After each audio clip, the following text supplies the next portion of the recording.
আসসালামু আলাইকুম। এখন জানিয়ে দিব বাংলাদেশ ও বিশ্বের আলোচিত সংবাদের শিরোনাম। জাতিসংঘের অধিবেশনে যোগ না দেওয়ার সিদ্ধান্ত নিয়েছে নরেন্দ্র মোদী। পাকিস্তানের সেনাপ্রধানের সঙ্গে ট্রাম্পের ঘনিষ্ঠতা ভারতের জন্য একটি অশনি সংকেত। দক্ষিণ কোরিয়ায় নীরব প্রস্তুতি নিচ্ছে ডোনাল্ড ট্রাম্প। কোরিয়া সফরে বৈঠক হতে পারে শি জিনপিংয়ের সঙ্গে। ইসরায়েলের প্রতিরক্ষায় দৃঢ় সমর্থন অব্যাহত রাখবে যুক্তরাষ্ট্র, বললেন মার্কিন সেন্ট্রাল কমান্ডের নতুন প্রধান। আরব আমিরাতের পর এবার সৌদি আরবের পক্ষ থেকেও সতর্ক বার্তা পেল ইসরায়েল। ইউক্রেনের বাফার জোনে বাংলাদেশ সৌদি থেকে সেনা নেওয়ার পরিকল্পনা, এনবিসির প্রতিবেদন। ইউক্রেনের মন্ত্রিসভা ভবনে রাশিয়ার ক্রুজ ক্ষেপণাস্ত্র হামলা। ট্রাম্পকে স্বৈরশাসক আখ্যা দিয়ে স্বৈরশাসক ট্রাম্পকে অপসারণে বিক্ষোভে উত্তাল ওয়াশিংটন। ইরানি সংসদের হুঁশিয়ারি, ইসরায়েলের নতুন কোনো হামলার কঠোর জবাব দিতে তারা প্রস্তুত। পাকিস্তানে ক্রিকেট ম্যাচ চলাকালে স্টেডিয়ামে বিস্ফোরণ, নিহত এক। হাসিনা, কাদের, শামীম ওসমান সহ ৪৫ জন আসামির বিরুদ্ধে সিদ্ধিরগঞ্জে হত্যা মামলা দায়ের। তেলের দাম কমছে, তড়িঘড়ি করে বৈঠকে বসেছে অপেক। পদত্যাগ করছেন জাপানের প্রধানমন্ত্রী। সৌদি ও ইরানের থেকেও বেশি তেল রয়েছে ভেনেজুয়েলার, কিন্তু তাতে কোনো লাভ নেই। এতক্ষণ শুনছিলেন নিউজ আপডেট, এবার বিস্তারিত সংবাদ। জাতিসংঘের অধিবেশনে অংশগ্রহণ করবেন না নরেন্দ্র মোদী। শুল্ক আরোপ ইস্যুতে যুক্তরাষ্ট্রের সঙ্গে উত্তেজনার মধ্যে জাতিসংঘের সাধারণ পরিষদের অধিবেশনে যোগ না দেওয়ার সিদ্ধান্ত নিয়েছেন ভারতের প্রধানমন্ত্রী নরেন্দ্র মোদী। হিন্দুস্তান টাইমসের প্রতিবেদন অনুসারে শুক্রবার অধিবেশনে বক্তাদের সংশোধিত তালিকা প্রকাশ করা হয়েছে। নতুন এই তালিকা অনুযায়ী মোদীর পরিবর্তে সাধারণ পরিষদের অধিবেশনে ভারতের প্রতিনিধিত্ব করবেন পররাষ্ট্রমন্ত্রী এস জয়শঙ্কর। যদিও আগের তালিকায় ২৬ সেপ্টেম্বর ভারতের প্রধানমন্ত্রী বক্তব্য রাখার কথা ছিল, তবে এই তালিকায় চূড়ান্ত নয়, যে কোনো সময় এটি পরিবর্তন আসতে পারে বলে জানিয়েছে কর্তৃপক্ষ। আগামী ২৩ থেকে ২৯ সেপ্টেম্বর পর্যন্ত নিউ ইয়র্কে জাতিসংঘের ৮০তম অধিবেশনের সাধারণ বিতর্ক অনুষ্ঠিত হবে। এদিকে পাকিস্তানের সেনাপ্রধানের সঙ্গে ট্রাম্পের ঘনিষ্ঠতা ভারতের জন্য অশনি সংকেত। ভারতের ঔদ্ধত্য যুক্তরাষ্ট্রকে পাকিস্তানের দিকে আরও ঠেলে দিচ্ছে বলে মন্তব্য করেছেন অবসরপ্রাপ্ত মার্কিন ব্রিগেডিয়ার জেনারেল মার্ক কিমিট। ব্রিটিশ উপস্থাপক পিয়ার্স মর্গ্যানের আনসেন্সর্ড অনুষ্ঠানে তিনি বলেন, মার্কিন প্রেসিডেন্ট ডোনাল্ড ট্রাম্প পাকিস্তানের সেনাপ্রধান ফিল্ড মার্শাল আসিম মনিরের সঙ্গে ঘনিষ্ঠ সম্পর্ক গড়ে তুলেছেন, যা নিয়ে নয়াদিল্লি চিন্তিত হওয়া উচিত। কিমিট বলেন, ট্রাম্পের প্রতি ভারতের যে ঔদ্ধত্য প্রকাশ পেয়েছে তার ফলে আমরা পাকিস্তানের সঙ্গে আরও ঘনিষ্ঠ হয়ে উঠছি। অসীম মনির এখন ট্রাম্পের সঙ্গে এমন সম্পর্কে গড়িয়েছেন যা ভারতে ভাববার বিষয়। মূলত পাকিস্তান ও ভারতের মধ্যে সাম্প্রতিক সংঘাতের সময় তিনি দুদেশের মধ্যে পারমাণবিক যুদ্ধ ঠেকিয়েছেন বলে ট্রাম্প বারবার দাবি করার পর মোদি ও ট্রাম্পের সম্পর্কে টানাপোড়েন তৈরি হয়। অবশ্য ভারত দাবি করে আসছে যুদ্ধবিরতি তাদের নিজেদের মধ্যে সরাসরি সমঝোতার ফলে সম্পর্কে তীব্র এই অস্বস্তি দেখা দিয়েছে ১৭ জুন এক ফোন আলাপে। মূলত ট্রাম্প কানাডায় G7 সম্মেলন সেরে আগেভাগে চলে আসেন। নরেন্দ্র মোদীর সঙ্গে দেখা না করার পর এই ফোন আলাপ হয়েছে। এর আগে জুন মাসে পাকিস্তানের সেনাপ্রধান ফিল্ড মার্শাল আসিম মনির ওয়াশিংটনে যান এবং হোয়াইট হাউসের ক্যাবিনেট কক্ষে ট্রাম্পের সঙ্গে একান্ত বৈঠক করেন। এটি ছিল একটি বিরল ঘটনা। একদিন আগে মোদী বলেছেন, ওয়াশিংটন ও নয়াদিল্লির সম্পর্ক এখনই খুব ইতিবাচক। সামাজিক যোগাযোগ মাধ্যমে দেওয়া বিবৃতিতে তিনি ট্রাম্পের সঙ্গে তার ব্যক্তিগত বন্ধুত্বের কথা উল্লেখ করেন এবং দুদেশের কৌশলগত সম্পর্ক নিয়েও আশাবাদী মনোভাব ব্যক্ত করেন। মোদী লেখেন, ট্রাম্পের আন্তরিক অনুভূতি ও ইতিবাচক মূল্যায়নকে আমি গভীরভাবে প্রশংসা করি এবং সমভাবে প্রতিদান দিই। ভারত ও যুক্তরাষ্ট্রের সম্পর্ক সবসময় ইতিবাচক, অবসরমান, ব্যাপক ও বৈশ্বিক কৌশলগত অংশীদারিত্বমূলক। এর আগে ট্রাম্প সাংবাদিকদের বলেন, আমি সবসময় মোদীর বন্ধু থাকব। ভারত ও যুক্তরাষ্ট্রের বিশেষ সম্পর্ক রয়েছে, চিন্তার কিছু নেই। তিনি নিজের আগের মন্তব্যকেও এ সময় তেমন গুরুত্ব দেননি, যেখানে তিনি বলেছেন ভারতকে হয়তো চীনের কাছে হারাতে পারেন তিনি। দক্ষিণ কোরিয়া সফরে ট্রাম্পের নীরব প্রস্তুতি, শি জিনপিংয়ের সঙ্গে হতে পারে বৈঠক। মার্কিন প্রেসিডেন্ট ডোনাল্ড ট্রাম্প ও তার শীর্ষ উপদেষ্টারা গোপনে অক্টোবর মাসে দক্ষিণ Korea Asia Pacific economic cooperation trade মন্ত্রীদের সম্মেলনে অংশ নেওয়ার প্রস্তুতি নিচ্ছেন। এই সম্মেলনের ফাঁকে চীনা প্রেসিডেন্ট শি জিনপিংয়ের সঙ্গে ট্রাম্পের দ্বিপক্ষীয় বৈঠক হওয়ার সম্ভাবনা রয়েছে বলে জানিয়েছে CNN।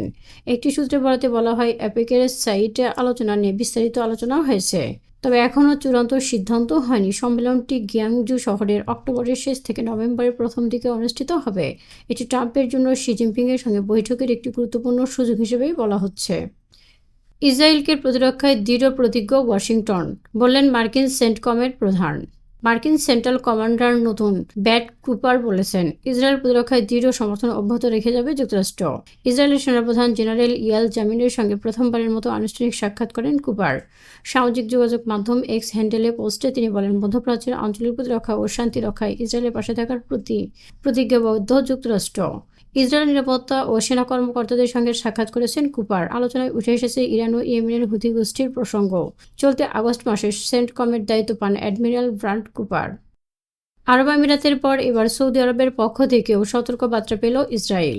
পশ্চিম তীরকে মানচিত্রে যুক্ত করলে আরব দেশগুলোর সঙ্গে স্বাভাবিক সম্পর্কে ফেরার সুযোগ হারাবে ইসরায়েল, এমন মন্তব্য করেছে সৌদি যুবরাজ ও দেশটির প্রধানমন্ত্রী মোহাম্মদ বিন সালমান। এর আগে ইসরায়েলকে এমন সতর্কবার্তা দিয়েছে সংযুক্ত আরব আমিরাত। ইসরায়েলি গণমাধ্যম কান নিউজে প্রকাশিত প্রতিবেদনে বলা হয়, আরব আমিরাতের প্রেসিডেন্ট মোহাম্মদ বিন জায়েদের সঙ্গে বৈঠক চলাকালে এই মন্তব্য করেন সৌদি যুবরাজ। মূলত পশ্চিম তীরে ইসরায়েলের দখলদারিত্ব নিয়ে আবুধাবির কঠোর অবস্থানকে সমর্থন জানিয়েছে রিয়াদ। 2020 সালে পশ্চিম তীর নতুন করে দখলের পরিকল্পনা স্থগিত করার শর্তে ইসরায়েলের সঙ্গে সম্পর্ক স্বাভাবিক করে সংযুক্ত আরব আমিরাত, বাহরাইন সহ কয়েকটি দেশ। কোনো কিছু তোয়াক্কা না করে পশ্চিম তীরে নিজেদের মানচিত্রে যুক্ত করার রূপরেখা চূড়ান্ত করেছে ইসরায়েল। সম্প্রতি সংবাদ সম্মেলনে দেশটির অর্থমন্ত্রী দাবি করেছে, গুটি কয়েক এলাকা বাদে পশ্চিম তীরের বেশিরভাগ অঞ্চল ইসরায়েলের সার্বভৌমত্বের অংশীদার বানানো হবে। ফিলিস্তিনের রাষ্ট্র প্রতিষ্ঠার সম্ভাবনাকে চিরতরে মুছে দিতে এই পদক্ষেপ নেওয়া হয়েছে বলে দাবি করেন তিনি। 23 জুলাই পশ্চিম তীরের আনুষ্ঠানিকভাবে ইসরায়েলের সঙ্গে যুক্ত করে অনুমোদন দেয় ইসরায়েলের পার্লামেন্ট।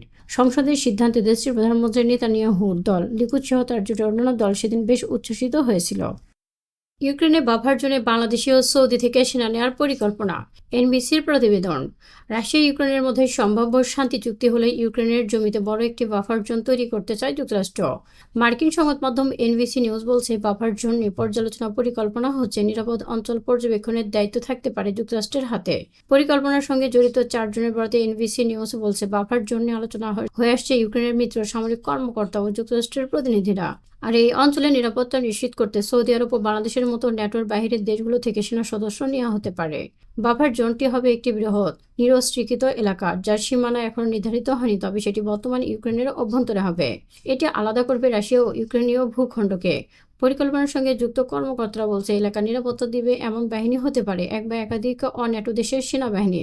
এদের তালিকায় রয়েছে সৌদি আরব ও বাংলাদেশের নাম। যুক্তরাষ্ট্র তার প্রযুক্তিগত সক্ষমতার কারণে এই বাফার জোন পর্যবেক্ষণের নেতৃত্ব দিবে। ড্রোন, স্যাটেলাইট ও অন্যান্য গোয়েন্দা প্রযুক্তি ব্যবহার করে পর্যবেক্ষণে যুক্ত থাকবে। তবে ইউক্রেনের ভেতরে কোনো মার্কিন সেনা মোতায়েন হবে না। এর আগে পলিটিকোর এক প্রতিবেদনে বাফার জোন সম্পর্কে সাধারণভাবে ধারণা দেওয়া হয়েছিল। রাশিয়ার প্রেসিডেন্ট ভ্লাদিমির পুতিন ইউক্রেনের নিরাপত্তা নিশ্চিত সংক্রান্ত যে কোনো পরিকল্পনায় সম্মতি দিতে পারে, তবে ন্যাটোর সম্পৃক্ততা এমন কিছু যা ন্যাটোর মতো দেখায়, এগুলো পুতিনের জন্য অত্যন্ত স্পর্শকাতর বিষয়। তাই পরিকল্পনাকারীরা সচেতনভাবে ন্যাটো বাহিনী বা ন্যাটোর মতো কোনো প্রতীক ব্যবহারের বিষয়টি এড়িয়ে চলছেন। তবে যতক্ষণ না পুতিন ও জেলেনস্কি যুদ্ধ থামানোর ঘোষণা দেবেন, নিরাপত্তা নিশ্চয়তায় জড়িত অন্যান্য দেশের নেতারা সম্মত হন, ততদিন এই অঞ্চলের বিষয়টি আলোচনার মধ্যেই থাকবে। ইউক্রেনের মন্ত্রিসভার ভবনে রাশিয়ার ক্রুজ মিসাইল হামলা। ইউক্রেনের রাজধানী কিয়েভের প্রধান সরকারি ভবনে ক্ষেপণাস্ত্র হামলা চালিয়েছে রাশিয়া। ইউক্রেনের প্রধানমন্ত্রী উইলিয়া সিভেরিদেস্কো আনুষ্ঠানিকভাবে নিশ্চিত করেছেন, রোববার ভোরে রাশিয়ার ক্রুজ ক্ষেপণাস্ত্র হামলায় রাজধানী কিয়েভের মন্ত্রিসভা ভবন ক্ষতিগ্রস্ত হয়েছে। 2022 সালে মস্কো দেশটির সামরিক অভিযান শুরুর পর এই প্রথম ভবনটিতে হামলার শিকার হলো। ইউক্রেনের বাহিনী বলছে, শনিবার কিয়েভে রাতভর হামলায় রাশিয়ার রেকর্ড সংখ্যক ড্রোন ও ক্ষেপণাস্ত্র ছুড়েছে। এই সংখ্যা 8 শতাধিক। ট্রাম্পকে স্বৈরশাসক আখ্যা দিয়ে ট্রাম্পের অপসারণে উত্তাল ওয়াশিংটন। যুক্তরাষ্ট্রের রাজধানী ওয়াশিংটন ডিসিতে ন্যাশনাল গার্ড সৈন্য মোতায়েনের ঘটনায় ট্রাম্প বিরোধী বিক্ষোভে নেমেছে হাজারো হাজারো মানুষ রাস্তায়। তার প্রেসিডেন্ট ট্রাম্পকে রাস্তায় টহলরত বাহিনী প্রত্যাহারের দাবি জানিয়েছে। স্থানীয় সময় শনিবার উই আর অল ডিসি শিরোনামে মিছিলে অংশ নেয় অনিবন্ধিত অভিবাসী ও ফিলিস্তিন রাষ্ট্র প্রতিষ্ঠার সমর্থকরা। তারা হাতে ব্যানার নিয়ে স্লোগান দেয়, ট্রাম্পকে এখনই যেতে হবে, ডিসিকে মুক্ত করো, স্বৈরশাসকের বিরুদ্ধে প্রতিরোধ করো। বিক্ষোভে অংশ নিয়ে অ্যালেক্স লফার নামে একজন বলেন, আমরা কর্তৃত্ববাদী শাসনের বিরোধিতা করছি। আমাদের রাস্তায় ফেডারেল পুলিশ ও ন্যাশনাল গার্ডের কোনো জায়গা নেই। ট্রাম্প গত মাসে শহরে অপরাধ দমনের কথা বলে সেনা মোতায়েন করেছিল। তার দাবি ছিল, আইন শৃঙ্খলা ও জননিরাপত্তাপূর্ণ প্রতিষ্ঠা করতে উদ্যোগ নেওয়া হচ্ছে। পাকিস্তানি ক্রিকেট ম্যাচ চলাকালে স্টেডিয়ামে বিস্ফোরণে নিহত এক। পাকিস্তানের উত্তর পশ্চিম খাইবার পাখতুনখোয়া প্রদেশের একটি স্টেডিয়ামে ক্রিকেট ম্যাচ চলাকালীন বিস্ফোরণের ঘটনা ঘটে। এতে অন্তত একজন নিহত ও বেশ কয়েকজন আহত হয়েছে। শনিবার বিস্ফোরণে বাজুরি জেলার খালতফসিলে কাউসার ক্রিকেট গ্রাউন্ডে এই ঘটনা ঘটে। বাজুর জেলার পুলিশ অফিসার ওয়াকার রফিক ডনকে জানান, হামলাটি টার্গেট করে চালানো হয়েছে। এটি ইম্প্রোভাইজ এক্সক্লুসিভ ডিভাইস। এই হামলা চালানো হয়েছে। বিস্ফোরণে একজন পুরুষ নিহত হয়েছে, আহত হয়েছে বেশ কয়েকজন, যাদের মধ্যে শিশু রয়েছে বলে জানানো হয়। তেলের দাম বাড়ছে, তাই তড়িঘড়ি করে বৈঠকে বসেছে অপেকভুক্ত দেশগুলো। সৌদি আরব, রাশিয়া ও অপেক প্লাস জোটের আরও কয়েকটি গুরুত্বপূর্ণ সদস্য দেশ রোববার বৈঠকে বসছে। অপরিশোধিত তেল উৎপাদন বাড়ানো হবে নাকি আগের মাত্রায় বজায় থাকবে, বৈঠক নিয়ে সিদ্ধান্তকে ঘিরে অনিশ্চয়তা তৈরি হয়েছে। এএফপি জানিয়েছে ভল্টারনিয়ে-8 অর্থাৎ V8 নামের পরিচিত 8টি তেল উৎপাদনকারী দেশের এই বৈঠক অনুষ্ঠিত হচ্ছে। বর্তমানে অতিরিক্ত সরবরাহের আশঙ্কায় তেলের দাম ব্যারেল প্রতি $65 থেকে $70 নেমে এসেছে। এবছর দাম ইতিমধ্যে 12% কমেছে। সাম্প্রতিক বছরগুলোতে OPEC ও তার মিত্ররা প্রতিদিন প্রায় 60 লক্ষ ব্যারেল উৎপাদন কমিয়েছে। সৌদি আরব, Russia, Iraq, EU, Kuwait, Kazakhstan, Algeria, Oman মিলে গঠিত V8 এপ্রিল থেকে বাজারে অংশীদারিত্ব পুনরুদ্ধারের জন্য উৎপাদন বাড়ানো শুরু করেছে। পদত্যাগ করছেন জাপানের প্রধানমন্ত্রী।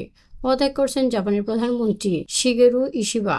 দলের বিভক্তি ঠেকাতে তিনি এই সিদ্ধান্ত নিয়েছেন। এই ঘটনা বিশ্বের চতুর্থ বৃহত্তম অর্থনীতির এই দেশকে নতুন করে রাজনৈতিক অনিশ্চয়তার মুখে ঠেলে দিচ্ছে। তবে শিগেরু ইশিবার পদত্যাগ নিয়ে তাৎক্ষণিক কোনো মন্তব্য করেনি প্রধানমন্ত্রীর দপ্তরের মুখপাত্র। তবে সরকার জানিয়েছে ইশিবা স্থানীয় সময় সন্ধ্যা 6টায় সংবাদ সম্মেলন করবেন। গত বছরের সেপ্টেম্বরে ক্ষমতায় আসার পর থেকে ইশিবার জোট সংসদের উভয় কক্ষের নির্বাচনের সংখ্যাগরিষ্ঠতা হারিয়েছে। ভোটারদের মধ্যে জীবনযাত্রার ব্যয় বৃদ্ধি ক্ষোভের অন্যতম কারণ বলে মনে করা হচ্ছে।